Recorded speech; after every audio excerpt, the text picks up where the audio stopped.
So guys, dito po ako nagsimula. Nagpunta ng village.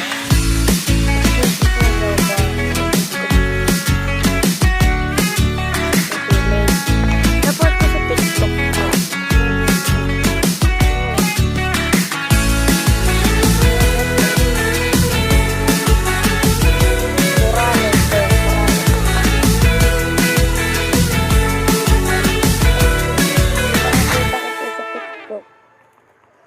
Dumaan po siya dito.